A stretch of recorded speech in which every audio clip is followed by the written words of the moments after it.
ಹಳೆಯ ಚಿನ್ನದ ಒಡವೆನ ಅಧಿಕ ಬೆಲೆಗೆ ಮಾರಬೇಕೆ? ಅಂದ್ರೆ ಆಟಿಕಾಗೆ ಕಾಲ್ ಮಾಡಿ 8880300300. Attica gold company. ರಾಜ್ಯದಲ್ಲಿ ಎಸ್ಐಆರ್ ರಾಜಕೀಯ ಜಟಾಪಟಿ ಜೋರಾಗ್ತಾ ಇದೆ. ದೇವಸ್ಥಾನ, ಮಸೀದಿ ಸೇರಿದಂತೆ ನಾನಾ ಸ್ಥಳಗಳಲ್ಲಿ ಫಾರ್ಮ್ ಭರ್ತಿ ಮಾಡುವ ಮೂಲಕ ಚುನಾವಣಾ ಆಯೋಗದ ನಿಯಮ ಉಲ್ಲಂಘನೆ ಆಗ್ತಾ ಇದೆ ಅಂತ ದೋಸ್ತಿ ನಾಯಕರು ಸಮರ ಸಾರಿದ್ದಾರೆ. ಬಿಎಲ್ಒಗಳನ್ನ ದುರ್ಬಳಕೆ ಮಾಡಿಕೊಂಡ ಎಸ್ಐಆರ್ ಎನ್ಯುಮರೇಷನ್ ಮಾಡ್ತಿದ್ದಾರೆ.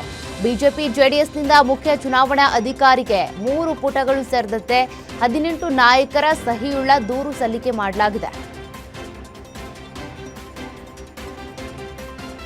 ನಮ್ಮಂತೆ ಬೇರೆ ಯಾವುದೇ ರಾಜ್ಯದಲ್ಲಿ ಎಸ್ಐಆರ್ ಪ್ರಕ್ರಿಯೆಗೆ ಯಾವ ರಾಜ್ಯವೂ ಸಹಕಾರ ನೀಡಿಲ್ಲ. ಯಾವುದೇ ರಾಜ್ಯ ಸರ್ಕಾರ ಚುನಾವಣಾ ಆಯೋಗಕ್ಕೆ ನೀಡದಷ್ಟು ಸಹಕಾರ ನಾವು ನೀಡಿದ್ದೇವೆ. ಎಸ್ಐಆರ್ ಪ್ರಕ್ರಿಯೆಯಲ್ಲಿ ನಾವು ಯಾರೂ ಕೈ ಹಾಕಿಲ್ಲ ಅಂತ ಮುಖ್ಯಮಂತ್ರಿ ಡಿಕೆ ಶಿವಕುಮಾರ್ ಸ್ಪಷ್ಟಪಡಿಸಿದ್ದಾರೆ.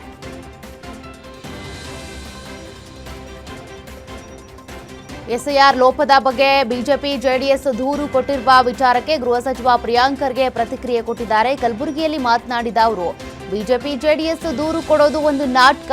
ಪಶ್ಚಿಮ ಬಂಗಾಳದಲ್ಲಿ ಮೊದಲು ಪ್ರತಿಭಟನೆ ಮಾಡಿದ್ದೇ ಬಿಜೆಪಿ, ಆಮೇಲೆ ಹೊರಗಿನ ಅಧಿಕಾರಿಗಳನ್ನ ತರೋದು ಇವರ ಪ್ಲಾನ್. ಇದೆಲ್ಲ ಒಂದು ಗೇಮ್ ಪ್ಲಾನ್ ಅಂತೇಳಿ ಹೇಳಿದ್ದಾರೆ. ರಾಜ್ಯದಲ್ಲಿ ಕಾಂಗ್ರೆಸ್ ಸರ್ಕಾರ ಅಧಿಕಾರಕ್ಕೆ ಬಂದಾಗಿನಿಂದಲೂ ಆರ್ಎಸ್ಎಸ್ ವಿರುದ್ಧ ಸಚಿವ ಪ್ರಿಯಾಂಕ್ ಖರ್ಗೆ ಸಮರ ಸಾರಿದ್ದು, ಆ ಸಮರ ಈಗ ಮುಂದುವರಿತಾನೆ ಇದೆ. ಈ ಹಿಂದೆ ಆರ್ಎಸ್ಎಸ್ ನೋಂದಣಿ ಎಲ್ಲಿದೆ ಅಂತ ಪ್ರಶ್ನಿಸಿ ರಾಷ್ಟ್ರಮಟ್ಟದಲ್ಲಿ ಸದ್ದು ಮಾಡಿದ್ದ ಖರ್ಗೆ ಈಗ ಮತ್ತೊಂದು ಬಾಂಬ್ ಸಿಡಿಸಿದ್ದಾರೆ. ರಾಜ್ಯದಲ್ಲಿ ಆರ್ಎಸ್ಎಸ್ನವರು ಪಥಸಂಚಲನ ಮಾಡಬೇಕು ಅಂದ್ರೆ ಪೊಲೀಸ್ ಅನುಮತಿ ಕಡ್ಡಾಯ. ನಾನು ಇರೋವರೆಗೂ ಇದು ಬದಲಾಗಲ್ಲ ಅಂತ ಖಡಕ್ ಸೂಚನೆ ಕೊಟ್ಟಿದ್ದಾರೆ. ಎಸ್ಐಆರ್ ಕರ್ತವ್ಯಕ್ಕೆ ತೆರಳುವ ವೇಳೆ ಅಪಘಾತದಲ್ಲಿ ಮೃತಪಟ್ಟ ವಿಎ ಭುವನ ಕುಟುಂಬಕ್ಕೆ ಸರ್ಕಾರ 1,30,30,00,000 ಪರಿಹಾರ ಘೋಷಿಸಿದೆ. ಡಿಸಿಎಂ ಡಾಕ್ಟರ್ ಜಿ ಪರಮೇಶ್ವರ್ ಮೃತರ ನಿವಾಸಕ್ಕೆ ಭೇಟಿ ನೀಡಿ ಕುಟುಂಬಕ್ಕೆ ಸಾಂತ್ವನ ಹೇಳಿ ಭರವಸೆ ನೀಡಿದ್ದಾರೆ. 15 ದಿನಗಳಲ್ಲಿ 1 ಕೋಟಿ ರೂಪಾಯಿ ವಿಮೆ ಹಣ ಹಾಗೂ ಚುನಾವಣಾ ಆಯೋಗದಿಂದ 30 ಲಕ್ಷ ರೂಪಾಯಿ ಹೆಚ್ಚುವರಿ ಪರಿಹಾರ ನೀಡಲಾಗುತ್ತೆ ಅಂತ ತಿಳಿಸಿದ್ದಾರೆ. ಎಸ್ಐಆರ್ ಪ್ರಕ್ರಿಯೆಗೆ ತೆರಳಿದ್ದ ಬಿಎಲ್ಒ ಕುಸಿದು ಮೃತಪಟ್ಟಿರುವ ಘಟನೆ ಶಿವಮೊಗ್ಗ ಜಿಲ್ಲೆ ಭದ್ರಾವತಿ ತಾಲೂಕಿನ ಕೋಡಿಹೊಸೂರು ಗ್ರಾಮದಲ್ಲಿ ನಡೆದಿದೆ. ಭದ್ರಾವತಿ ಕಲ್ಲಾಪುರದ ಅಂಗನವಾಡಿ ಟೀಚರ್ ಆಗಿದ್ದ ಮಂಜುಳಾ ಎಸ್ಐಆರ್ ಪ್ರಕ್ರಿಯೆಗೆ ತೆರಳಿದ್ರು. ಈ ವೇಳೆ ಒಮ್ಮೆಲೆ ಕುಸಿದು ಬಿದ್ದು ಬಿಎಲ್ಒ ಮಂಜುಳಾ ಮೃತಪಟ್ಟಿದ್ದಾರೆ. ತಕ್ಷಣವೇ ಅರಬಿಳಿಚಿ ಪ್ರಾಥಮಿಕ ಆರೋಗ್ಯ ಕೇಂದ್ರಕ್ಕೆ ಕರೆದೊಯ್ಯಲಾಯಿತು. ಹಾಗೆ ಹೆಚ್ಚಿನ ಚಿಕಿತ್ಸೆಗಾಗಿ ಭದ್ರಾವತಿ ತಾಲೂಕು ಆಸ್ಪತ್ರೆಗೂ ಕರೆದೊಯ್ಯುತ್ತಿದ್ದ ಮಾರ್ಗ ಮಧ್ಯೆಯೇ ಮೃತಪಟ್ಟಿದ್ದಾರೆ. ಚಿಕ್ಕಬಳ್ಳಾಪುರ ಜಿಲ್ಲೆಯ ಚಿಂತಾಮಣಿ ನಗರದಲ್ಲಿ ಬೆಳ್ಳಂಬೆಳಗ್ಗೆ ಡಬಲ್ ಮರ್ಡರ್ ನಡೆದಿದೆ. ಜೆಜೆ ಕಾಲೋನಿಯಲ್ಲಿ ಕೌಟುಂಬಿಕ ಕಲಹದ ಹಿನ್ನೆಲೆ ಹೆಂಡತಿ ಹಾಗೂ ನಾದಿನಿಯ ಕತ್ತು ಕೊಯ್ದು ಕೊಲೆ ಮಾಡಿರುವ ಶಂಕೆ ವ್ಯಕ್ತವಾಗಿದೆ. ಏಜಸ್ ಎಂಬಾತ ತನ್ನ ಪತ್ನಿ ಶಮ್ಮ ಮತ್ತು ನಾದಿನಿ ರೇಷ್ಮಾ ಅವರನ್ನ ಹತ್ಯೆ ಮಾಡಿರುವುದಾಗಿ ತಿಳಿದುಬಂದಿದೆ. ಘಟನೆ ಸ್ಥಳಕ್ಕೆ ಚಿಂತಾಮಣಿ ನಗರ ಪೊಲೀಸರು ಭೇಟಿ ನೀಡಿ ಪರಿಶೀಲನೆ ನಡೆಸಿದ್ದಾರೆ. ಘಟನೆ ಸಂಬಂಧ ಚಿಂತಾಮಣಿ ನಗರ ಪೊಲೀಸ್ ಠಾಣೆಯಲ್ಲಿ ಪ್ರಕರಣವೂ ದಾಖಲಾಗಿದೆ. ರೋಗಿಗಳ ಜೀವ ಉಳಿಸಲು ಗುಣಮಟ್ಟದ ಔಷಧ ಸರಬರಾಜು ಮಾಡಬೇಕಿದ್ದ ಔಷಧ ತಯಾರಿಕಾ ಕಂಪನಿಗಳೇ ಜನರಿಗೆ ಯಮ ಸ್ವರೂಪಿಯಾಗಿ ಕಾಡ್ತಾ ಇರೋದು ಆತಂಕ ತಂದೊಡ್ಡಿದೆ. ರೋಗಿಗಳ ಜೀವಕ್ಕೆ ಕಂಟಕ ತರೋ ಕಂಪನಿಗಳಿಂದ ನಕಲಿ ಔಷಧಿ ಮಾರಾಟ ಮಾಡಿರೋದು ಪತ್ತೆಯಾಗಿದೆ. 2023ರಿಂದ ಇಲ್ಲಿವರೆಗೂ 26 ನಕಲಿ ಔಷಧಿ ಮಾರಾಟ ಮಾಡಲಾಗಿದೆ. ಹರಿಯಾಣ, ಹಿಮಾಚಲ ಪ್ರದೇಶ, ಉತ್ತರಾಖಂಡ, ಮಹಾರಾಷ್ಟ್ರ, ಪಂಜಾಬ್, ತೆಲಂಗಾಣದಿಂದ ರಾಜ್ಯಕ್ಕೆ ಔಷಧಿ ಪೂರೈಕೆ ಮಾಡಲಾಗ್ತಿದೆ. 26 ಔಷಧಿ ಕಂಪನಿಗಳ ಪೈಕಿ 6 ಕಂಪನಿಗಳ ವಿರುದ್ಧ ಮಾತ್ರ ಸದ್ಯಕ್ಕೆ ಕ್ರಮ ಕೈಗೊಳ್ಳಲಾಗಿದೆ. ಬೆಂಗಳೂರು ನಗರದಲ್ಲಿ ಫುಟ್ಪಾತ್ ಒತ್ತುವರಿ ತೆರವು ಕಾರ್ಯಾಚರಣೆ 7ನೇ ದಿನಕ್ಕೂ ಕಾಲಿಟ್ಟಿದೆ. ಈಗಾಗಲೇ ಜಿಬಿಎ ಜೆಸಿಬಿಗಳು ಫುಟ್ಪಾತ್ ಮೇಲೆ ಗರ್ಜಿಸ್ತಾ ಇದ್ರೆ ಏಕಾಏಕಿ ತೆರವು ಕಾರ್ಯಾಚರಣೆಗೆ ಬೀದಿ ಬದಿ ವ್ಯಾಪಾರಿಗಳು ಆಕ್ರೋಶ ವ್ಯಕ್ತಪಡಿಸಿದ್ದಾರೆ. ಜಿಬಿಎ ನಡೆ ಖಂಡಿಸಿ 6ಕ್ಕೂ ಹೆಚ್ಚು ಬೀದಿ ಬದಿ ವ್ಯಾಪಾರಿಗಳ ಸಂಘಟನೆಗಳು ಜಂಟಿಯಾಗಿ ಹೋರಾಟಕ್ಕೆ ಸಿದ್ಧವಾಗಿವೆ. ನಾಳೆ ಬೆಂಗಳೂರು ನಗರದಾದ್ಯಂತ ಎಲ್ಲಾ ಬೀದಿ ಬದಿ ವ್ಯಾಪಾರವನ್ನ ಸ್ಥಗಿತಗೊಳಿಸಿ ಬೃಹತ್ ಪ್ರತಿಭಟನೆ ನಡೆಸುವುದಾಗಿ ಎಚ್ಚರಿಕೆ ಕೊಟ್ಟಿದ್ದಾರೆ. ನಟಿ ಕೃಷಿ ತಾಪಂಡ ಸ್ನೇಹಿತ ವೈಶಾಖ್ ಆತ್ಮಹತ್ಯೆ ಪ್ರಕರಣಕ್ಕೆ ಟ್ವಿಸ್ಟ್ ಸಿಕ್ಕಿದೆ. ಅಸಹಜ ಸಾವು ಅಂತ ಪ್ರಕರಣ ದಾಖಲಿಸಿಕೊಂಡು ಪೊಲೀಸರು ತನಿಖೆ ನಡೆಸ್ತಾ ಇದ್ದು, ನಟಿ ಕೃಷಿ ತಾಪಂಡರಿಂದ ಕೂಡ ಮಾಹಿತಿ ಸಂಗ್ರಹಿಸಿದ್ದಾರೆ. ಸದ್ಯ ತನಿಖೆ ವೇಳೆ ವೈಶಾಖ್ ಆರ್ಥಿಕ ಸಂಕಷ್ಟದಿಂದ ಖಿನ್ನತೆಗೆ ಒಳಗಾಗಿದ್ರು ಅನ್ನುವ ಮಾಹಿತಿ ಬೆಳಕಿಗೆ ಬಂದಿದೆ. ಸ್ನೇಹಿತನಿಗೆ ಆಗಾಗ 40,000-50,000 ರೂಪಾಯಿ ಹಣ ನೀಡ್ತಾ ಇದ್ದಿದ್ದಾಗಿ ತಿಳಿಸಿರುವ ಕೃಷಿ ಅದಕ್ಕೆ ಸಂಬಂಧಿಸಿದ ದಾಖಲೆಗಳನ್ನು ಪೂರೈಸಿದ್ದಾರೆ. ರಾಜ್ಯದಲ್ಲಿ ಮುಂಗಾರು ಕೈಕೊಟ್ಟ ಪರಿಣಾಮ ಸಂಕಷ್ಟದಲ್ಲಿರುವ ರೈತರ ನೆರವಿಗೆ ಹಿರಿಯ ನಟ ವಿನೋದ್ ರಾಜ್ ಧಾವಿಸಿದ್ದಾರೆ. ನೆಲಮಂಗಲದ ಸೋಲದೇವನಹಳ್ಳಿಯಲ್ಲಿ ತಮ್ಮ ಸ್ವಂತ ಬೋರ್ವೆಲ್ನ ನೀರನ್ನ ಡ್ರೋನ್ ಮೂಲಕ ರೈತ ರಘು ಅವರ ಸುಮಾರು 5 ಎಕರೆ ಬೆಳೆಗೆ ನೀರು ಹಾಯಿಸಿದ್ದಾರೆ. ಮಳೆ ಕೊರತೆಯಿಂದ ಒಣಗುವ ಹಂತಕ್ಕೆ ತಲುಪಿದ ಬೆಳೆಯನ್ನ ಉಳಿಸೋದಕ್ಕೆ ನೆರವಾದ ವಿನೋದ್ ರಾಜ್ ರೈತರಿಗೆ ನೀರು ನೀಡಿ ಆಸರೆಯಾಗಿದ್ದಾರೆ. ರಾಜ್ಯದಲ್ಲಿ ಮಳೆ ಕೊರತೆ ಹಾಗೂ ಬರದ ಛಾಯೆ ನಡುವೆನೇ ಹುಬ್ಬಳ್ಳಿ ಜಿಲ್ಲೆಯಲ್ಲಿ ಮೋಡ ಬಿತ್ತನೆ ಕಾರ್ಯಕ್ಕೆ ಚಾಲನೆ ಸಿಕ್ಕಿದೆ. ಹುಬ್ಬಳ್ಳಿಯ ವಿಮಾನ ನಿಲ್ದಾಣದಲ್ಲಿ ಸಚಿವ ಸತೀಶ್ ಜಾರಕಿಹೊಳಿ ಮತ್ತು ಮಾಜಿ ಸಚಿವ ಎಚ್.ಕೆ. ಪಾಟೀಲ್ ವಿಶೇಷ ವಿಮಾನಕ್ಕೆ ಚಾಲನೆ ನೀಡಿದರು. ಇವತ್ತಿನಿಂದ 3 ದಿನಗಳ ಕಾಲ ಮೋಡ ಬಿತ್ತನೆ ಕಾರ್ಯ ನಡೆಯಲಿದ್ದು, ಜಿಲ್ಲೆಯ ಜನಪ್ರತಿನಿಧಿಗಳು ತಮ್ಮ ಸ್ವಂತ ವೆಚ್ಚದಲ್ಲಿ ಈ ಯೋಜನೆ ಕೈಗೊಂಡಿದ್ದಾರೆ. ಈ ಕಾರ್ಯಕ್ಕೆ ಪ್ರತಿ ಗಂಟೆಗೆ ಸುಮಾರು 15 ಲಕ್ಷ ರೂಪಾಯಿ ವೆಚ್ಚ ಆಗಲಿದೆ. ಮಳೆಯಿಲ್ಲದೆ ಯಾದಗಿರಿಯಲ್ಲಿ ಬರದ ಛಾಯೆ ಆವರಿಸಿದ್ದು, ಮಳೆ ಕೊರತೆಯಿಂದ ಕೊಳವೆ ಬಾವಿಗಳು ಬತ್ತಿ ಹೋಗ್ತಾ ಇವೆ. ಇನ್ನು ನೀರಿನ ಕೊರತೆಯಿಂದಾಗಿ 7 ಎಕರೆಯಲ್ಲಿ ಬೆಳೆದಿದ್ದ ಹೂವಿನ ಬೆಳೆ ಸಂಪೂರ್ಣ ಒಣಗೋಗಿದೆ. ಒಣಗಿದ ಗಿಡಗಳನ್ನ ರೈತ ದೇವರಾಜ್ ಕಿತ್ತಾಕಿದ್ದಾರೆ. ಗುಲಾಬಿ ಸೇರಿದಂತೆ ವಿವಿಧ ಬಗೆಯ ಹೂವು ಬೆಳೆದಿದ್ರು. ಪ್ರತಿದಿನ 5,000 ರೂಪಾಯಿ ಆದಾಯ ಬರಬೇಕಿದ್ದ ಹೂವುಗಳು ಒಣಗೋಗಿವೆ. ಪ್ರತಿ ಎಕರೆಗೆ 50,000 ರೂಪಾಯಿ ಪರಿಹಾರಕ್ಕೆ ರೈತರು ಒತ್ತಾಯಿಸಿದ್ದಾರೆ.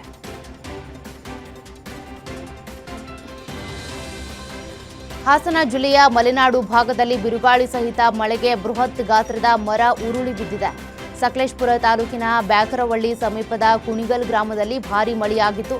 ಮರ ಉರುಳಿ ಬಿದ್ದ ಪರಿಣಾಮ ಸುಮಾರು 10ಕ್ಕೂ ಹೆಚ್ಚು ವಿದ್ಯುತ್ ಕಂಬಗಳು ಧರೆಕಚ್ಚಿವೆ. ಇನ್ನು ಇದರ ಪರಿಣಾಮ ಹಲವು ಗ್ರಾಮಗಳಿಗೆ ವಿದ್ಯುತ್ ಸಂಪರ್ಕ ಕಡಿತ ಆಗಿದೆ. ಮಲೆನಾಡು ಚಿಕ್ಕಮಗಳೂರಿನಲ್ಲೂ ಕೂಡ ಭಾರೀ ಮಳೆ ಗಾಳಿ ಅಬ್ಬರ ಜೋರಾಗಿದ್ದು, ಮೂಡಿಗೆರೆ ತಾಲೂಕಿನ ಮಲೆಮನೆ ಗ್ರಾಮದಲ್ಲಿ ಗಾಳಿಯ ರಭಸಕ್ಕೆ ಮರ ಮುರಿದು ಬಿದ್ದು ಪರಿಣಾಮ 42 ವರ್ಷದ ಮಹಿಳೆಯ ಕೈ ಸಂಪೂರ್ಣ ಕಟ್ಟಾಗಿದೆ. ಗಂಭೀರವಾಗಿ ಗಾಯಗೊಂಡ ಮಹಿಳೆಯನ್ನ ಹೆಚ್ಚಿನ ಚಿಕಿತ್ಸೆಗೆ ಅಂತ ಮಂಗಳೂರಿನ ಆಸ್ಪತ್ರೆಗೆ ರವಾನಿಸಲಾಗಿದೆ. ಘಟನೆ ಬಾಳೂರು ಪೊಲೀಸ್ ಠಾಣಾ ವ್ಯಾಪ್ತಿಯಲ್ಲಿ ನಡೆದಿದ್ದು ಪ್ರಕರಣ ದಾಖಲಾಗಿದೆ. ಮಹಾರಾಷ್ಟ್ರದ ಪಶ್ಚಿಮ ಘಟ್ಟ ಪ್ರದೇಶದಲ್ಲಿ ಸುರಿಯುತ್ತಿರುವ ಭಾರೀ ಮಳೆಯ ಪರಿಣಾಮ ಬೆಳಗಾವಿ ಜಿಲ್ಲೆಯ ಚಿಕ್ಕೋಡಿ ಭಾಗದಲ್ಲಿ ಪ್ರವಾಹ ಪರಿಸ್ಥಿತಿ ನಿರ್ಮಾಣವಾಗಿದೆ. ಕಲ್ಲೋಳ ಯಡೂರ ರಸ್ತೆ ಸೇತುವೆ ಜಲಾವೃತವಾಗಿದ್ದು, ವೇದಗಂಗಾ, ದೂದಗಂಗಾ, ಕೃಷ್ಣಾ ನದಿಗಳು ತುಂಬಿ ಹರಿತಾ ಇವೆ.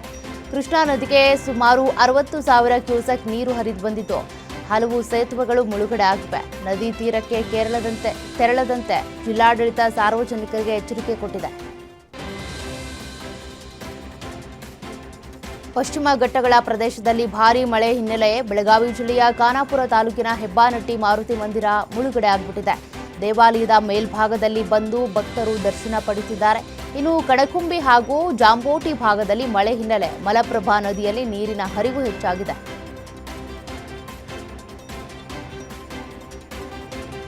ಧಾರವಾಡ ಜಿಲ್ಲೆಯಲ್ಲಿ ಧಾರಾಕಾರ ಮಳೆಯಾಗ್ತಾ ಇದ್ದು, ಕಳೆದ 3 ದಿನಗಳಿಂದ ಸುರಿಯುತ್ತಿರುವ ನಿರಂತರ ಮಳೆಗೆ ಜನಜೀವನ ಅಸ್ತವ್ಯಸ್ತವಾಗಿದೆ.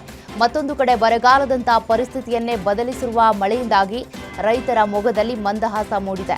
ಬಾಡುತ್ತಿದ್ದ ಬೆಳೆಗೆ ವರುಣ ಜೀವ ನೀಡಿದ್ದಾನೆ. ಮಲೆನಾಡು ಶಿವಮೊಗ್ಗ ಜಿಲ್ಲೆಯಾದ್ಯಂತ ಮಳೆ ಆರ್ಭಟ ಜೋರಾಗಿದ್ದು, ನಿರಂತರ ಗಾಳಿ ಮಳೆಗೆ ಬೃಹತ್ ಗಾತ್ರದ ಮರಗಳು ಧರೆಕಚ್ಚಿವೆ. ಅಲ್ಲದೆ ಬಿರುಗಾಳಿ ಸಹಿತ ಭಾರೀ ಮಳೆಗೆ ತುಂಗಾ ಜಲಾಶಯಕ್ಕೆ ತೆರಳುವ ರಸ್ತೆ ಮೇಲೆ ಬೃಹತ್ ಮರ ಬಿದ್ದುಬಿಟ್ಟಿದೆ. ಇನ್ನು ಮರ ಬಿದ್ದ ರಭಸಕ್ಕೆ ಪರಿವೀಕ್ಷಣಾ ಮಂದಿರ ಆವರಣದಲ್ಲಿನ ಸ್ಟ್ರೀಟ್ ಲೈಟ್ ಸಂಪೂರ್ಣ ಜಖಂ ಆಗಿಬಿಟ್ಟಿದೆ. ಮಹಾರಾಷ್ಟ್ರದಲ್ಲಿ ನಿರಂತರ ಮಳೆಯಾಗ್ತಿರುವ ಹಿನ್ನೆಲೆ ಘಟಪ್ರಭಾ ನದಿಗೆ ಮಳೆ ನೀರು ಹರಿದು ಬರ್ತಾ ಇದ್ದು, ನದಿಗೆ ಜೀವ ಕಳೆ ಬಂದಿದೆ. ಇನ್ನು ಮಳೆಯಿಂದಾಗಿ ಹೊರವಲಯದಲ್ಲಿರುವಂತಹ ಸಿದ್ದರಾಮೇಶ್ವರ ಬ್ಯಾರೇಜ್ ತುಂಬಿ ಹರಿತಾ ಇದೆ. ಜೂನ್ ಕೊನೆಯ ವಾರದವರೆಗೂ ಮೂಡಿದ್ದ ಬರದ ಛಾಯೆ ಇದೀಗ ಪಶ್ಚಿಮ ಘಟ್ಟ ಪ್ರದೇಶದಲ್ಲಿ ಉತ್ತಮ ಮಳೆಯ ಪರಿಣಾಮ ಹಿಡಕಲ್ ಜಲಾಶಯದಿಂದ 1465 ಕ್ಯೂಸೆಕ್ ಹೊರಹರಿವು ಹೆಚ್ಚಾಗ್ತಿದೆ. ಕೊಡಗು ಜಿಲ್ಲೆಯಲ್ಲಿ ಮುಂಗಾರು ಮಳೆ ಚುರುಕುಗೊಂಡ ಪರಿಣಾಮ ಕೆಆರ್ಎಸ್ ಡ್ಯಾಂಗೆ ಒಳಹರಿವು ಹೆಚ್ಚಳವಾಗಿದೆ. ನಿನ್ನೆ 1449 ಕ್ಯೂಸೆಕ್ ಇದ್ದ ಒಳಹರಿವು ಇಂದು 4291 ಕ್ಯೂಸೆಕ್ಗೆ ಏರಿಕೆಯಾಗಿದೆ. ಮಳೆಯ ಪ್ರಮಾಣ ಹೆಚ್ಚಾದ ಹಿನ್ನೆಲೆ ಡ್ಯಾಂನ ನೀರಿನ ಮಟ್ಟವೂ ಏರಿಕೆಯಾಗುವ ಸಾಧ್ಯತೆ ಇದೆ. ಇದರಿಂದ ನೀರಿನ ಕೊರತೆ ಆತಂಕದಲ್ಲಿದ್ದ ರೈತರಿಗೆ ಕೊಂಚ ಸಮಾಧಾನ ಸಿಕ್ಕಿತು. ಮುಂದಿನ ದಿನಗಳಲ್ಲಿ ಮಳೆ ಮತ್ತಷ್ಟು ಜೋರಾದರೆ ಜಲಾಶಯದ ಒಳಹರಿವು ಇನ್ನಷ್ಟು ಹೆಚ್ಚಾಗುವ ಸಾಧ್ಯತೆ ಇದೆ. ಉತ್ತರ ಕನ್ನಡ ಜಿಲ್ಲೆಯಲ್ಲಿ ಮುಂಗಾರು ಮಳೆಯ ಆರ್ಭಟ ಮುಂದುವರೆದಿದ್ದು ರೆಡ್ ಅಲರ್ಟ್ ಘೋಷಿಸಲಾಗಿದೆ. ಇನ್ನು ಮುಂಜಾಗ್ರತಾ ಕ್ರಮವಾಗಿ ಜಿಲ್ಲೆಯ 5 ತಾಲೂಕುಗಳ ಅಂಗನವಾಡಿ ಪ್ರಾಥಮಿಕ ಪ್ರೌಢಶಾಲೆಗಳಿಗೆ ಇವತ್ತು ರಜೆಯನ್ನು ಘೋಷಿಸಲಾಗಿದೆ. ಜಿಲ್ಲೆಯ ಶಿರ್ಸಿ, ಸಿದ್ದಾಪುರ, ಜೋಯಿಡಾ, ದಾಂಡೇಲಿ, ಯಲ್ಲಾಪುರ ತಾಲೂಕುಗಳಲ್ಲಿ ಭಾರೀ ಮಳೆ ಆಗ್ತಿರೋದ್ರಿಂದ ವಿದ್ಯಾರ್ಥಿಗಳ ಸುರಕ್ಷತಾ ದೃಷ್ಟಿಯಿಂದ ರಜೆ ಘೋಷಿಸಿ ಡಿಸಿ ಲಕ್ಷ್ಮೀಪ್ರಿಯಾ ಆದೇಶ ಹೊರಡಿಸಿದ್ದಾರೆ. ಶಿವಮೊಗ್ಗದಲ್ಲಿ ನಿರಂತರವಾಗಿ ಸುರಿಯುತ್ತಿರುವ ಮಳೆ ಹಿನ್ನೆಲೆ ಮುನ್ನೆಚ್ಚರಿಕಾ ಕ್ರಮವಾಗಿ 3 ತಾಲೂಕಿನಲ್ಲಿ ಶಾಲಾ ಕಾಲೇಜುಗಳಿಗೆ ರಜೆ ಘೋಷಿಸಲಾಗಿದೆ. ತಹಶೀಲ್ದಾರ್ ಸೂಚನೆ ಮೇರೆಗೆ ಸಾಗರ, ತೀರ್ಥಹಳ್ಳಿ, ಹೊಸನಗರ ತಾಲೂಕಿನಲ್ಲಿ ಅಂಗನವಾಡಿ ಪ್ರಾಥಮಿಕ ಹಾಗೂ ಪ್ರೌಢಶಾಲೆಗಳಿಗೆ ರಜೆ ಅನ್ವಯಿಸಲಿದೆ. ರಜೆಯನ್ನ ಮುಂದಿನ ದಿನಗಳಲ್ಲಿ ಸರಿದೂಗಿಸಿಕೊಳ್ಳುವುದಕ್ಕೆ ಶಾಲಾ ಆಡಳಿತ ಮಂಡಳಿಗೆ ಸೂಚನೆ ಕೊಡಲಾಗಿದೆ. ಹಾಸನ ಜಿಲ್ಲೆಯಲ್ಲಿ ಬಿರುಗಾಳಿ ಸಹಿತ ಭಾರೀ ಮಳೆ ಮುಂದುವರೆದಿದ್ದು ಸಕಲೇಶಪುರ ತಾಲೂಕಿನ ಎಲ್ಲ ಶಾಲಾ ಕಾಲೇಜುಗಳಿಗೆ ಇವತ್ತು ರಜೆ ಘೋಷಿಸಲಾಗಿದೆ. ಕಳೆದ 5 ದಿನಗಳಿಂದ ಸುರಿಯುತ್ತಿರುವ ಮಳೆಯಿಂದಾಗಿ ಮುಂಜಾಗ್ರತಾ ಕ್ರಮವಾಗಿ ತಹಶೀಲ್ದಾರ್ ಸುಪ್ರೀತಾ ಆದೇಶ ಹೊರಡಿಸಿದ್ದಾರೆ. ಸಕಲೇಶಪುರ ತಾಲೂಕಿನ ಎಲ್ಲ ಅಂಗನವಾಡಿ ಪ್ರಾಥಮಿಕ ಶಾಲೆ, ಪ್ರೌಢಶಾಲೆ, ಕಾಲೇಜುಗಳಿಗೆ ಇವತ್ತು ರಜೆ ಅನ್ವಯ ಆಗಲಿದೆ. ಬೆಳಗಾವಿ ಜಿಲ್ಲೆಯಾದ್ಯಂತ ಸುರಿಯುತ್ತಿರುವ ವ್ಯಾಪಕ ಮಳೆಯ ಪರಿಣಾಮ ಬೆಳಗಾವಿ, ಖಾನಾಪುರ ತಾಲೂಕಿನ ಎಲ್ಲ ಶಾಲಾ ಕಾಲೇಜುಗಳಿಗೆ ಜಿಲ್ಲಾಧಿಕಾರಿ ಮೊಹಮ್ಮದ್ ರೋಷನ್ ರಜೆ ಘೋಷಿಸಿ ಆದೇಶ ಹೊರಡಿಸಿದ್ದಾರೆ. ಬೆಳಗಾವಿ, ಖಾನಾಪುರ 2 ತಾಲೂಕುಗಳ ನಗರ, ಗ್ರಾಮೀಣ ಪ್ರದೇಶದ ಅಂಗನವಾಡಿ ಪ್ರಾಥಮಿಕ ಶಾಲೆ, ಪ್ರೌಢಶಾಲೆ, ಪಿಯು ಕಾಲೇಜುಗಳಿಗೆ ಈ ರಜೆ ಅನ್ವಯ ಆಗಲಿದೆ. ಭಾರೀ ಮಳೆ ಮುಂದುವರಿಯುವ ಮುನ್ಸೂಚನೆ ಸಿಕ್ಕಿರೋದ್ರಿಂದ ಮುನ್ನೆಚ್ಚರಿಕಾ ಕ್ರಮವಾಗಿ ರಜೆ ಘೋಷಣೆ ಮಾಡಲಾಗಿದೆ.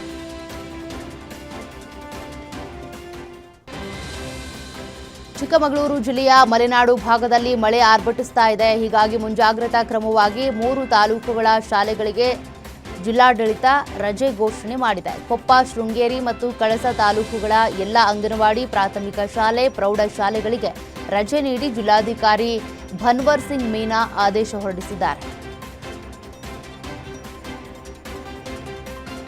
ಕರ್ನಾಟಕದಲ್ಲಿ ಮುಂಗಾರು ಮಳೆಯ ಆರ್ಭಟ ಜೋರಾಗಿದ್ದು ಕರಾವಳಿ, ಮಲೆನಾಡು ಭಾಗದಲ್ಲಿ ವಿಪರೀತ ವರ್ಷಧಾರಿಯಾಗ್ತಾ ಇದೆ. ಈ ನಡುವೆ ಜುಲೈ 9ರಿಂದ 11ರವರೆಗೆ ಕರಾವಳಿಯಲ್ಲಿ, ಜುಲೈ 9ರಂದು ದಕ್ಷಿಣ ಒಳನಾಡು ಭಾಗದಲ್ಲಿ ಮತ್ತು ಜುಲೈ 8ರಂದು ಉತ್ತರ ಒಳನಾಡು ಜಿಲ್ಲೆಗಳಲ್ಲಿ ಭಾರೀ ಮಳೆಯ ಮುನ್ಸೂಚನೆಯನ್ನು ಹವಾಮಾನ ಇಲಾಖೆ ನೀಡಿದೆ. ಈ ಪೈಕಿ ಉತ್ತರ ಕನ್ನಡ, ಉಡುಪಿ ಮತ್ತು ಶಿವಮೊಗ್ಗ ಜಿಲ್ಲೆಗಳಲ್ಲಿ ವಿಪರೀತ ಮಳೆಯ ಜೊತೆಗೆ ಗಂಟೆಗೆ 50ರಿಂದ 60 ಕಿಲೋಮೀಟರ್ ವೇಗದಲ್ಲಿ ಗಾಳಿಯ ಅಬ್ಬರವೂ ಇರಲಿದೆ ಅಂತ ಹವಾಮಾನ ಇಲಾಖೆ ಎಚ್ಚರಿಸಿದೆ. ಕರಾವಳಿ ಭಾಗದ ಉತ್ತರ ಕನ್ನಡ ಮತ್ತು ಉಡುಪಿಗೆ ಇವತ್ತು ರೆಡ್ ಅಲರ್ಟ್ ಘೋಷಣೆ ಮಾಡಲಾಗಿದ್ದು ರಾಜ್ಯದ 18 ಜಿಲ್ಲೆಗಳಿಗೆ ಆರೆಂಜ್ ಅಲರ್ಟ್ ಘೋಷಿಸಲಾಗಿದೆ. ಚಾಮರಾಜನಗರ, ಚಿತ್ರದುರ್ಗ, ಕೋಲಾರ, ಮಂಡ್ಯ, ರಾಮನಗರ, ತುಮಕೂರು ಮತ್ತು ವಿಜಯನಗರ ಜಿಲ್ಲೆಗಳಲ್ಲಿ ವಿಪರೀತ ಗಾಳಿ ಇರಲಿದ್ದು ಗಾಳಿಯ ವೇಗ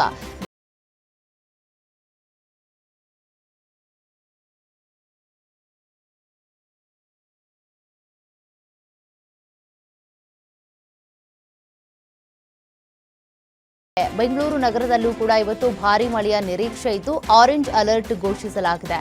ಗಂಟೆಗೆ 30ರಿಂದ 40 ಕಿಲೋಮೀಟರ್ ಗಾಳಿಯ ವೇಗದ ಜೊತೆಗೆ ವರುಣಾರ್ಭಟದ ಎಚ್ಚರಿಕೆಯನ್ನು ಹವಾಮಾನ ಇಲಾಖೆ ಕೊಟ್ಟಿದೆ. ಮಹಾರಾಷ್ಟ್ರದಲ್ಲಿ ವರುಣನ ರೌದ್ರ ನರ್ತನ ಮುಂದುವರೆದಿದೆ. ಇದರ ನೇರ ಪರಿಣಾಮ ಈಗ ಉತ್ತರ ಕರ್ನಾಟಕದ ಗಡಿ ಜಿಲ್ಲೆಗಳ ಮೇಲೆ ಬೀಳ್ತಾ ಇದ್ದು ಬೆಳಗಾವಿ ಜಿಲ್ಲೆಯ ಬಹುತೇಕ ನದಿಗಳು ಉಕ್ಕಿ ಹರಿತಾ ಇವೆ. ಕಣಕುಂಬಿ, ಜಾಂಬೋಟಿ ಭಾಗದಲ್ಲಿ ಸುರಿಯುತ್ತಿರುವ ನಿರಂತರ ಮಳೆಯಿಂದಾಗಿ ಮಲಪ್ರಭಾ ನದಿಯ ನೀರಿನ ಮಟ್ಟ ಕ್ಷಣ ಕ್ಷಣಕ್ಕೂ ಏರಿಕೆಯಾಗ್ತಾ ಇದ್ದು ನದಿ ಪಾತ್ರದ ಜನರಲ್ಲಿ ಪ್ರವಾಹದ ಭೀತಿ ಹೆಚ್ಚಾಗಿದೆ. ಅಪಾಯದ ಮುನ್ನೆಚ್ಚರಿಕೆಯಾಗಿ ಸೇತುವೆ ಮೇಲೆ ಸಂಚಾರ ಮಾಡಬೇಡಿ ಅಂತ ತಾಲೂಕು ಆಡಳಿತ ಕಟ್ಟುನಿಟ್ಟಿನ ಸೂಚನೆ ಕೊಟ್ಟಿದೆ. ಮಹಾರಾಷ್ಟ್ರದ ಮುಂಬೈ ಮತ್ತು ಸುತ್ತಮುತ್ತಲಿನ ಪ್ರದೇಶಗಳಲ್ಲಿ ಮುಂಗಾರು ಮಳೆಯ ಆರ್ಭಟ ಜೋರಾಗಿದೆ. ಧಾರಾಕಾರ ಮಳೆಯಿಂದಾಗಿ ಮುಂಬೈ ಪುಣೆ ಎಕ್ಸ್‌ಪ್ರೆಸ್ ವೇ ಸಂಪೂರ್ಣ ಜಲಾವೃತಗೊಂಡಿದ್ದು ರೈಲು ಹಾಗೂ ರಸ್ತೆ ಸಂಚಾರಕ್ಕೆ ತೀವ್ರ ಅಡಚಣೆ ಉಂಟಾಗಿದೆ. ಇನ್ನು ಧಾರಾಕಾರ ಸುರಿದ ಮಳೆಯಿಂದಾಗಿ 3 ಅಂತಸ್ತಿನ ಕಟ್ಟಡ ಕುಸಿದು ದುರಂತದಲ್ಲಿ 5 ಮಕ್ಕಳು ಸೇರಿದಂತೆ ಓರ್ವ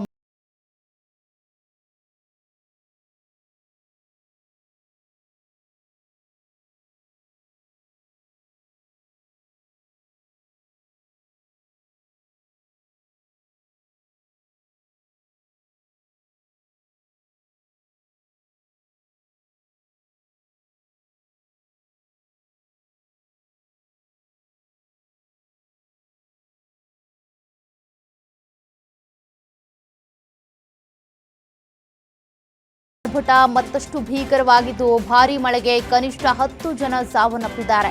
ಹವಾಮಾನ ಇಲಾಖೆ ರೆಡ್ ಅಲರ್ಟ್ ಘೋಷಣೆ ಮಾಡಲಾಗಿದ್ದು, ಕುರ್ಲಾದಲ್ಲಿ ರಸ್ತೆ ಬದಿಯ ಅಂಗಡಿಯೊಂದಕ್ಕೆ ಮರವೊಂದು ಧರೆಗುರುಳಿರೋದ್ರಿಂದ ಹಿಡಿದು ಸಾಕಿನಾಕಾದಲ್ಲಿ ಪ್ರವಾಹದ ನೀರಿನಿಂದ ಮರೆ ಮಾಡಲ್ಪಟ್ಟ ಮ್ಯಾನ್ ಹೋಲ್ಗೆ ಬಿದ್ದು ಮುಳುಗಿ ಸಾವನ್ನಪ್ಪಿದ್ದಾರೆ. ಚಂಬೂರ್ನಲ್ಲಿ ಶಾಲಾ ಬಸ್ ಮೇಲೆ ಮರ ಬಿದ್ದು 11 ವರ್ಷದ ಬಾಲಕ ಸಾವನ್ನಪ್ಪಿದ್ರೆ, ಕಾರ್ಘರ್ನ ಪಾಂಡವಕ್ ಕಡ ಜಲಪಾತಕ್ಕೆ ನುಗ್ಗಿ 2 ಸಾವನ್ನಪ್ಪಿದ್ದಾರೆ. ಇನ್ನು ಮೀರ್ ರಸ್ತೆ ಭಾಯಂದರ್ನಲ್ಲಿ ತೆಂಗಿನ ಮರ ಬಿದ್ದು ಮತ್ತೊಬ್ಬ ಜೀವ ಬಲಿಯಾಗಿದೆ. ಮಹಾರಾಷ್ಟ್ರದಾದ್ಯಂತ ಭಾರೀ ಮಳೆಯಾಗ್ತಾ ಇದ್ದು, ಭಾರತೀಯ ಹವಾಮಾನ ಇಲಾಖೆಯು ಥಾಣೆ ಮತ್ತು ಪುಣೆ ಜಿಲ್ಲೆಗಳಿಗೆ ರೆಡ್ ಅಲರ್ಟ್ ಘೋಷಣೆ ಮಾಡಿದೆ.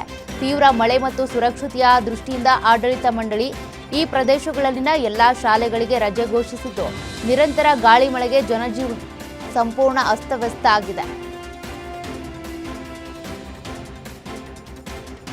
ಪ್ರಧಾನಿ ನರೇಂದ್ರ ಮೋದಿ ತಮ್ಮ 3 ದೇಶಗಳ ಅಧಿಕೃತ ಪ್ರವಾಸದ ಮೊದಲ ಭಾಗವಾಗಿ ಇಂಡೋನೇಷ್ಯಾಕ್ಕೆ ತಲುಪಿದ್ದಾರೆ. ಪ್ರಧಾನಿ ಮೋದಿ ಅವರು ಇಂಡೋನೇಷ್ಯಾದ ರಾಜಧಾನಿ ಜಕಾರ್ತಾಕ್ಕೆ ಆಗಮಿಸ್ತಾ ಇದ್ದಂತೆ ವಿಮಾನ ನಿಲ್ದಾಣದಲ್ಲಿ ಅವರನ್ನ ಇಂಡೋನೇಷ್ಯಾದ ಅಧ್ಯಕ್ಷರಾದ ಪ್ರಬೋವೋ ಸುಬಿಯಾಂಟೋ ಬರಮಾಡಿಕೊಂಡರು. ಈ ಭೇಟಿಯ ಅವಧಿಯಲ್ಲಿ ಪ್ರಧಾನಿ ಮೋದಿ ಇಂಡೋನೇಷ್ಯಾದ ಅಧ್ಯಕ್ಷರೊಂದಿಗೆ ಉನ್ನತ ಮಟ್ಟದ ದ್ವಿಪಕ್ಷೀಯ ಮಾತುಕತೆ ನಡೆಸಲಿದ್ದಾರೆ.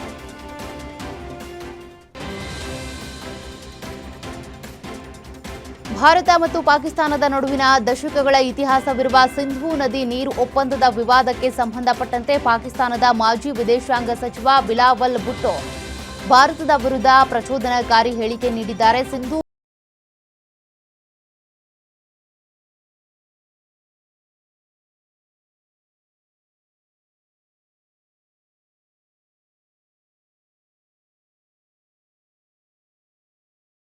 ಏಕೈಕ ಶಕ್ತಿಶಾಲಿ ಮಿತ್ರ ರಾಷ್ಟ್ರ ಅಮೆರಿಕ ಮಾತ್ರ ಎಂಬ ಅಮೆರಿಕದ ಉಪಾಧ್ಯಕ್ಷ ಜೆಡಿ ವ್ಯಾನ್ಸ್ ಹೇಳಿಕೆಯನ್ನ ಇಸ್ರೇಲ್ ಪ್ರಧಾನಿ ಬೆಂಜಮಿನ್ ನೆತನ್ಯಾಹು ತಳ್ಳಿಹಾಕಿದ್ದಾರೆ.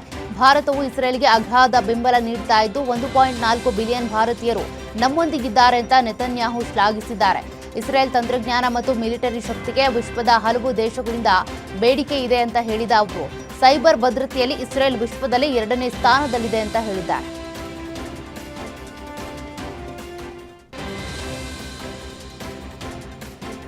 ಯುರೋಪಿಯನ್ ಮಾನವ ಹಕ್ಕುಗಳ ನ್ಯಾಯಾಲಯದಲ್ಲಿ ಮೇಲ್ಮನವಿ ಸಲ್ಲಿಸುವ ಮೂಲಕ ಅಂತಿಮ ಕಾನೂನು ಹೋರಾಟದಲ್ಲಿ ಸೋತ ಉದ್ಯಮಿ ನೀರವ್ ಮೋದಿಯನ್ನ ಭಾರತಕ್ಕೆ ಹಸ್ತಾಂತರಿಸುವುದು ಸನ್ನಿಹಿತ ಆಗಿದೆ ಅಂತ ತಿಳಿದುಬಂದಿದೆ. ಮೋದಿಗೆ ಪರಿಹಾರ ನೀಡೋದಕ್ಕೆ ಇಸಿಎಚ್ಆರ್ ನಿರಾಕರಿಸಿದ್ರಿಂದ ಅವರ ಗಡೀಪಾರಿಗೆ ಈಗ ಯಾವುದೇ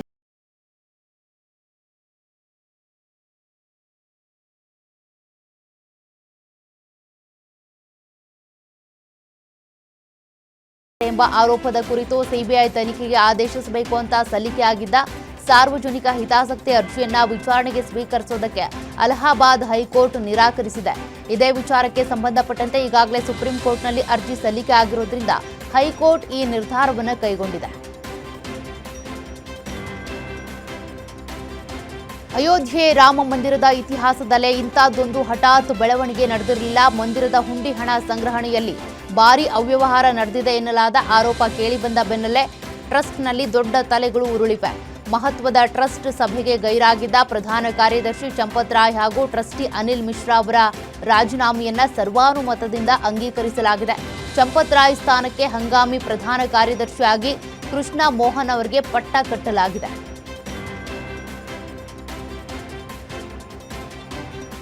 ಭಾರತ ಮತ್ತು ಇಂಗ್ಲೆಂಡ್ ನಡುವಣ 3ನೇ ಟಿ20 ಪಂದ್ಯ ಇವತ್ತು ನಡೆಯಲಿದೆ. ನಾಟಿಂಗ್ ಹ್ಯಾಮ್ನ ಟ್ರೆಂಟ್ ಬ್ರಿಡ್ಜ್ ಮೈದಾನದಲ್ಲಿ ಜರುಗಲಿರುವ ಈ ಪಂದ್ಯಕ್ಕಾಗಿ ಟೀಂ ಇಂಡಿಯಾದಲ್ಲಿ ಒಂದು ಬದಲಾವಣೆ ಮಾಡುವ ಸಾಧ್ಯತೆ ಇದೆ.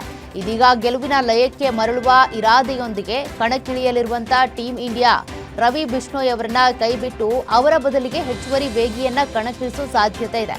ಅದರಂತೆ 3ನೇ ಪಂದ್ಯದಲ್ಲಿ ಪ್ರಿನ್ಸ್ ಯಾದವ್, ಪ್ರಸಿದ್ಧ ಕೃಷ್ಣಗೆ ಚಾನ್ಸ್ ಸಿಗುವಂತ ಸಾಧ್ಯತೆ ಇದೆ. ಜಿಂಬಾಬ್ವೆ ವಿರುದ್ಧದ ಟಿ20 ಸರಣಿಗೆ 15 ಸದಸ್ಯರ ಭಾರತ ತಂಡವನ್ನು ಬಿಸಿಸಿಐ ಪ್ರಕಟಿಸಿದ್ದು, ಇಂಗ್ಲೆಂಡ್ ಟಿ20 ಸರಣಿಯಲ್ಲಿ ಆಡುತ್ತಿರುವ wicket keeper batter Sanju Samson ಅವರನ್ನ ಕೈ ಬಿಡುವ ಅಚ್ಚರಿ ಮೂಡಿಸಲಾಗಿದೆ. ಅಂದಹಾಗೆ ಜಿಂಬಾಬ್ವೆ ವಿರುದ್ಧದ ಸರಣಿಗೆ ಭಾರತ ತಂಡದಲ್ಲಿ ಒಟ್ಟು 3 ಹೊಸಬರಿಗೆ ಚೊಚ್ಚಲ ಅವಕಾಶವನ್ನು ನೀಡಲಾಗಿದೆ. ಟಿ20 ಸರಣಿಯ 3 ಪಂದ್ಯಗಳು ಹರಾರಿಯಲ್ಲಿ ನಡೆಯಲಿವೆ.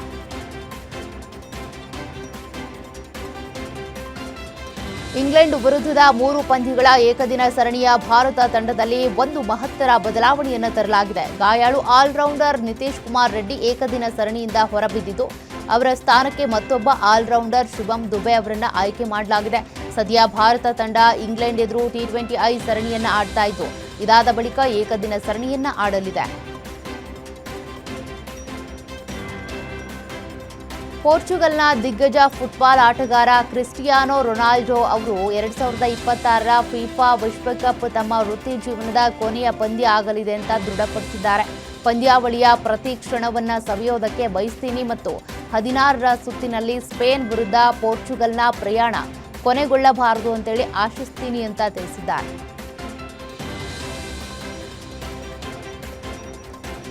ಫಿಫಾ ವಿಶ್ವಕಪ್ 16ನೇ ಸುತ್ತಿನ ಪಂದ್ಯದಲ್ಲಿ ಬ್ರೆಜಿಲ್ ತಂಡ ನಾರ್ವೆ ವಿರುದ್ಧ ಆಘಾತಕಾರಿ ಸೋಲು ಅನುಭವಿಸಿತು. ಸೋಲಿನ ಬೆನ್ನಲ್ಲೇ ಬ್ರೆಜಿಲ್ನ ಸ್ಟಾರ್ ಆಟಗಾರ ನೇಮರ್ ಅಂತಾರಾಷ್ಟ್ರೀಯ ಫುಟ್ಬಾಲ್ನಿಂದ ನಿವೃತ್ತಿ ಘೋಷಿಸಿದ್ದಾರೆ. ಬ್ರೆಜಿಲ್ ತಂಡವು ನಾರ್ವೆ ವಿರುದ್ಧ 2-1 ಅಂತರದಿಂದ ಸೋಲಿನೊಂದಿಗೆ ಕೂಟದಿಂದ ಹೊರಬಿದ್ದಿತು. 1990ರ ಬಳಿಕ ಬ್ರೆಜಿಲ್ ತಂಡವು ಟೂರ್ನಿಯಿಂದ ಇಷ್ಟು ಬೇಗ ಹೊರಬಿದ್ದಿರೋದು ಇದೇ ಮೊದಲು. Mega power star Ram Charan ಅಭಿನಯದ ಬಾಕ್ಸ್ ಆಫೀಸ್ನಲ್ಲಿ ಭರ್ಜರಿ ಯಶಸ್ಸು ಕಂಡ ಪೆದ್ದಿ ಚಿತ್ರ ಈಗ ಡಿಜಿಟಲ್ ಲೋಕಕ್ಕೆ ಪದಾರ್ಪಣೆ ಮಾಡೋದಕ್ಕೆ ಸಂಪೂರ್ಣವಾಗಿ ಸಜ್ಜಾಗಿದೆ.